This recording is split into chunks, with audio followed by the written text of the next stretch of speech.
So finally got the car back on Tuesday last week, but it wasn't exactly without issue. There was a little bit of back and forth on whether or not the service center in Plano was going to ship the car back to me.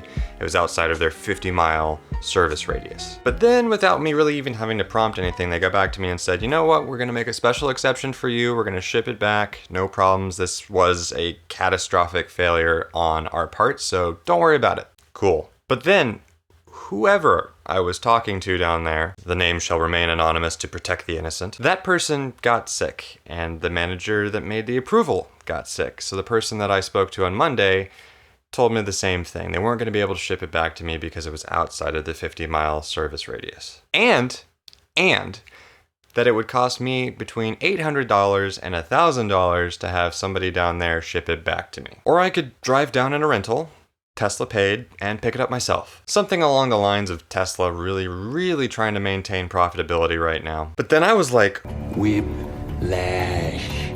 So about 10 minutes later, I called them back and I was like, look, I don't know who I was talking to earlier, but they told me that there was manager approval to get this thing shipped back to me, so what can we do here? I understand that Tesla is trying to be profitable and cut costs everywhere right now. This is a much bigger topic. We'll get to that in a second. So then the guy I was talking to said, okay, I'll look into it. I'll talk to that service manager when they come in tomorrow. Thank you. I mean, at that point, I was already having a pretty stressful day. Like, I had to go return a rental car in the morning, and now I have to possibly go pick up another one, and then take an entire day of my weekend to drive down to Dallas to get the car and come back up. That's going to be at least 10 hours of my time. I was a little upset with Tesla. But then I thought, is this really Tesla's fault or is this Oklahoma's fault? So then I did some research, and according to a number of sources, Oklahoma doesn't allow Tesla to sell directly to consumers, but it doesn't prevent them from servicing consumers directly. So why don't we have a service center? I mean, I understand the economics of opening a brick and mortar service center and the fact that Tesla's trying to run as lean as possible only in markets with a lot of cars. But if you're going to go for that strategy, the least you can do for your customers if there's a catastrophic computer failure is cover the cost of towing the car. I'm going to bet that the uptick in customer service is worth the cost and probably a lot cheaper than opening a service center.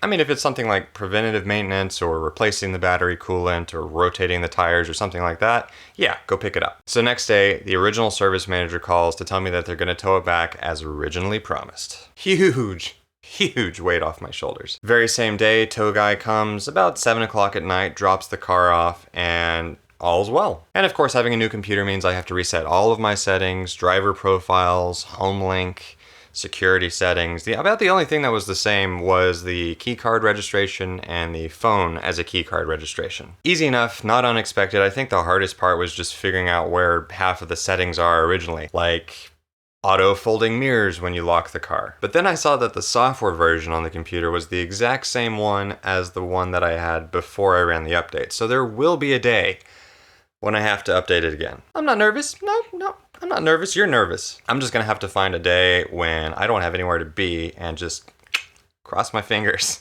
But I will say this, after a week of not having the car and having to drive a regular car again, I noticed a few things. For one, I'm much more relaxed when I'm driving the Tesla. I think it has something to do with the fact that everything is so instantaneous that I don't have to anticipate pressing the accelerator or the brake or doing anything. The car is just responsive. Everything about driving the car is so smooth that I don't have to consciously process a lot of what I'm doing. Having to anticipate everything that you do while you're driving a regular car just creates these little micro moments of anxiety, and I think those add up over time. And it might cause a lot of road rage. I don't know, maybe that's just me. If you have a Tesla and you kind of notice and experience the same thing, let me know in the comments below. I think that might make for an interesting study. The key takeaway here is I'm not remotely upset with Tesla. I think they did everything right. There was a little bit of back and forth, and that was annoying and stressful for me. I understand that as the Model 3 becomes more widespread and soon to be the Model Y, that there's going to be a lot more overhead for Tesla. That's kind of the cost of being an early adopter.